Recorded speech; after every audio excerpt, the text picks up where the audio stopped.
नमस्कार दोस्तों, हमारे YouTube चैनल पे आपका स्वागत है। मेरा नाम हरिओम है और मैं आपको मैथ पढ़ाऊंगा। आज हम पढ़ेंगे वास्तविक संख्या। देखिए, संख्याएं कई प्रकार की होती हैं, उन्हीं में से एक है वास्तविक संख्या। तो देखिए, वे संख्याएं जिनको हम संख्या रेखा पर प्रदर्शित करते हैं उन्हें कहते हैं वास्तविक संख्या। जैसे ये एक रेखा है, जब इस रेखा पे हम संख्याओं को लिख देते हैं तो ये बन जाती है संख्या रेखा। इस तरफ अब देखिए, बीच में जीरो होता है और जीरो के दाईं ओर हमारी धनात्मक संख्याएं होती हैं और इसके बाईं ओर हमारी ऋणात्मक संख्याएं होती हैं।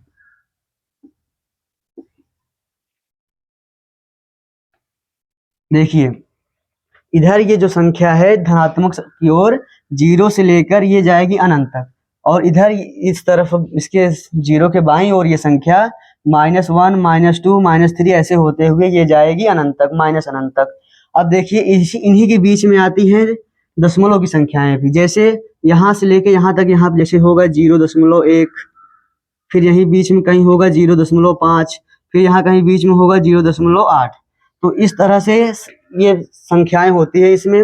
देखिए, जो ये संख्याएं हैं इनको कहते हैं पूर्ण संख्याएं। ये संख्याएं आपकी कहलाती हैं पूर्णांक।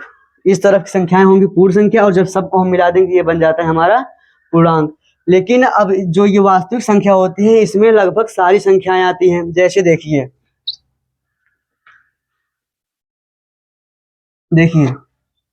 अभी जो वास्तविक संख्या होता है इनको मुख्यतः ये दो रूप में इनको बांटा गया। एक है अपनी परिमेय संख्या,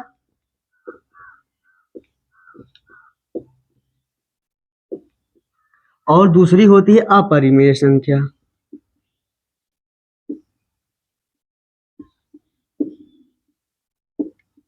एक होती है परिमेय संख्या और एक होती है अपरिमेय संख्या।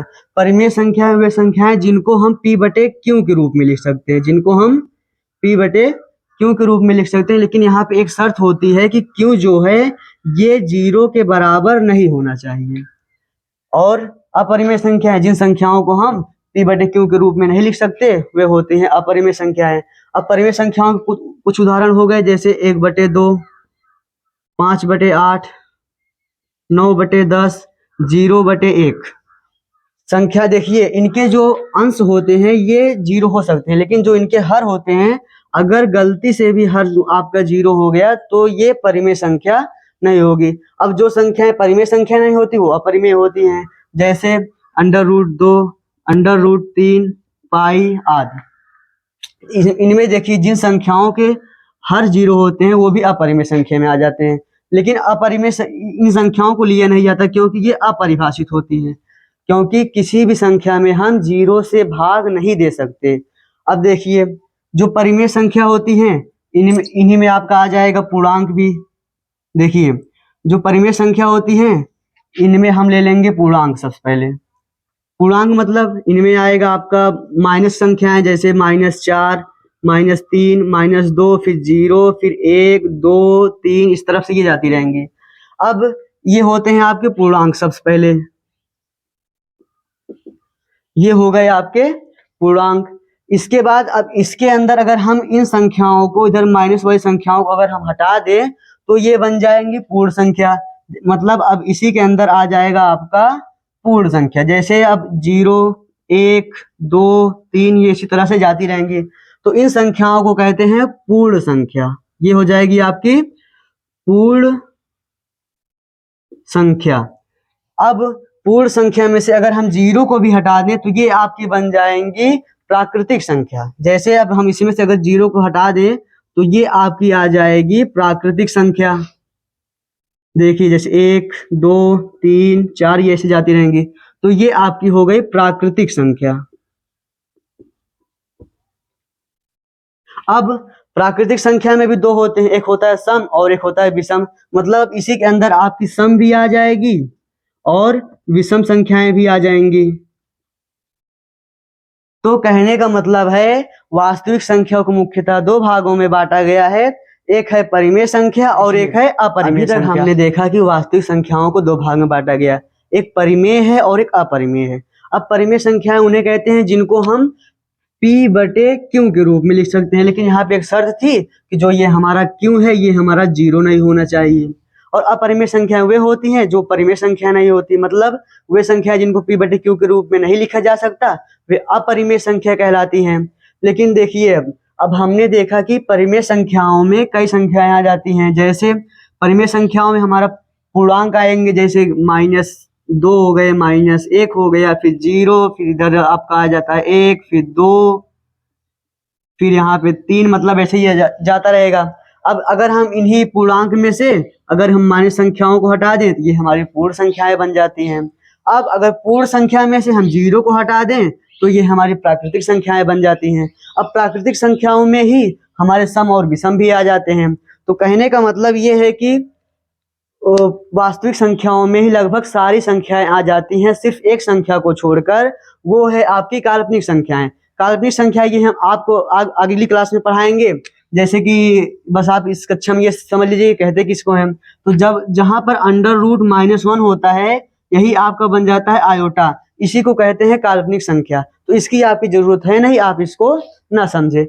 अब देखिए अब इसी में हम आपको अगला टॉपिक पढ़ाएंगे यूक्लिड विभाजन प्रमेय। यदि दो धनात्मक पूर्णांक a और b हैं तो वहां पर दो पूर्ण संख्याएं भी होंगी जो आपकी p नहीं, जो आपकी q और r होंगी, जो आपकी q और r होंगी। अब देखिए यहाँ पर लेकिन एक संबंध होगा कि a बराबर आपका होगा b into Q plus r।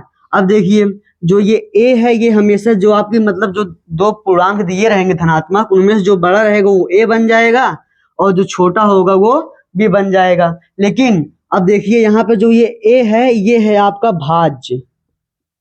भाज्य मतलब जिनमें हम भाग देते हैं, और ये जो आपका b होगा ये होगा आपका भाजक, ये होगा आपका भाजक मतलब जिससे हम भाग देते हैं। और जो ये आपका क्यों होगा, अब देखिए अगर हम किसी संख्या में किसी संख्या से भाग दे रहे हैं तो जाहिर सी बात है कि आपका वहां पर कुछ ना कुछ भागफल आएगा ही आएगा। तो जो भागफल आएगा वो आपका होगा क्यों, मतलब ये आपका है भागफल, ये है आपका भागफल। उसके बाद अब भाग दिए हैं कुछ ना कुछ शेषफल बचेगा, कुछ नहीं तो वो 0 ही बचेगा लेकिन कुछ ना कुछ शेषफल आपका बचेगा जरूर। मतलब जो नीचे बचेगा वो होगा आपका भागफल यानी शेषफल, यानी वो होगा आपका r, ये होगा आपका शेषफल। तो अब कुछ लोगों के समझ में आ गया होगा, कुछ को नहीं समझ में आया होगा। अब जिनको नहीं समझ में आया हम एक एग्जाम्पल लेकर समझते हैं। देखिए जैसे मान लीजिए दो संख्याएं दी हुई हैं, एक है 25 और एक है 6, एक 25 और एक 6। तो देखिए जो ये 25 है ये आपका बन जाएगा a और जो ये 6 है ये आपका बन जाएगा b। अब देखिए इसको लिखा जाएगा a बराबर b into Q plus r, यही आपका बना था अभी तक का फॉर्मूला, इसी को कहते हैं यूक्लिड विभाजन प्रमेय। लेकिन अब जो यहाँ पर b है ये हो जाएगा आपका 6 और जो a है ये हो जाएगा आपका 25। तो ये अभी कुछ इस तरह बन जाएगा कि 25 बराबर 6 क्यू प्लस r। अब देखिए अब हम 25 में हम भाग देते हैं 6 से, 25 में अब हम भाग देते हैं 6 से। तो देखिए जब हम 6 से 25 में भाग देंगे तो 4 बार जाएगा, तो 4 बार गया, यहाँ पर हो गया 24, यहाँ पे हो गया 24, अब यहाँ पर बचा 1। तो अब अब इसको हम कुछ इस तरह से लिखेंगे कि 25 बराबर 6 गुणा में हम लिखेंगे आपके जो भागफल आया है उसको, यहाँ पे हो जाएगा 4 प्लस में हो जाएगा आपका 1। अब देखिए जो ये r है इसका मान, जो आपका ये r है इसका मान कभी भी b से बड़ा नहीं होगा, मतलब जिससे हम भाग देंगे उससे बड़ा नहीं होगा, हमेशा उससे एक कम ही होगा। मतलब r बराबर आपका हो सकता है 0, 1, 2, 3, 4, 5। अब ये 6 आपका नहीं हो सकता, क्योंकि अगर ये 6 तक हो जाता तो ये एक बार और चला जाता। मतलब 6 होने का मतलब है जैसे कि 6 24 56 30 होता है आपका, मतलब अगर 29 तक होता तो हम 6 से भाग देते तो 6 24 हुआ, तो यहाँ पर आया कितना आपका 5। लेकिन यही अगर एक संख्या इसमें और बढ़ जाती, कहने का मतलब 29 की जगह पे अगर यहाँ पे 30 होता, तो अगर हम 30 में 6 से भाग देते तो ये आपका चला जाता पूरा पूरा 5 बार, तो ये हो जाता 30, यहाँ पे ये पूरा पूरा कट जाता। कहने का मतलब जो ये आपका r है ये कभी भी b के बराबर नहीं हो सकता, हमेशा b से एक कम रहेगा। तो अब उम्मीद है आपको समझ में आ गई होगी।